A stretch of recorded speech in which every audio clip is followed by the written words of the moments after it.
आयशा की सब्ज विरासत। एक सरसब्ज और शादाब गांव में जहां कुदरती हुस्न अपनी पूरी आबोताब के साथ जलवागिर था, आयशा नामी एक नौजवान खातून रहती थी। आयशा अपनी गहरी ईमानदारी और इस्लाम से गैर मुतज़लज़ल वाबस्तगी के लिए जानी जाती थी। एक दिन जब वो सल्लल्लाहु अलैहि वसल्लम की तालीमात का मुताला कर रही थी तो इसे एक ऐसी सूंद का इल्म हुआ जो उसके गांव में अरसा दराज से नजरअंदाज की जा रही थी। दरख्त लगाने की सूंद। नबी करीम सल्लल्लाहु अलैहि वसल्लम ने फरमाया, अगर कोई मुसलमान दरख्त लगाए, बीज बोए और इसमें से कोई परिंदा इंसान या जानवर खाए तो ये इसके लिए सदका शुमार होगा। ये हदीस पढ़कर आयशा के दिल में इस खूबसूरत अमल को जिंदा करने का जज्बा पैदा हुआ। इसने अपने घर के सहन में एक नन्हा सा पौधा लगाया और इसे मोहब्बत और तवज्जो से परवान चढ़ाने लगी। वक्त गुजरता गया और वो नन्हा सा पौधा एक घना दरख्त बन गया जो लोगों और जानवरों को साया और पनाह फराहम करने लगा।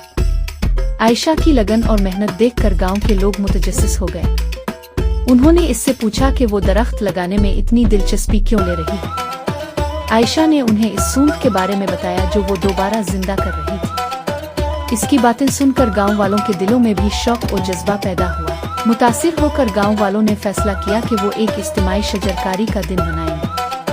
मुकर्ररा दिन पर गांव के सभी लोग, बूढ़े जवान, मर्द, औरतें, हत्ता के बच्चे भी मुख्तलिफ अक़साम के पौधे लेकर इकट्ठे हो गए। उन्होंने रास्तों के किनारे, मस्जिद के गिर्द और अपने घरों के बाहर दरख्त लगाए। जल्द ही पूरा गांव एक सरसब्ज़ और शादाब जन्नत में तब्दील हो गया, जिससे हर शख्स के दिल में खुशी और इत्मीनान की लहर दौड़ गई।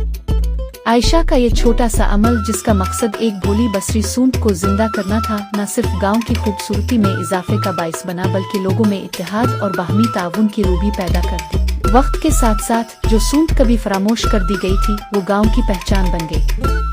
आयशा की काविश एक रोशन मिसाल बन गई जो सबको ये याद दिलाती रही कि नेक नीति और इखलास से किए गए छोटे छोटे अमाल भी बड़े असरात मुरत्तब कर सकते हैं।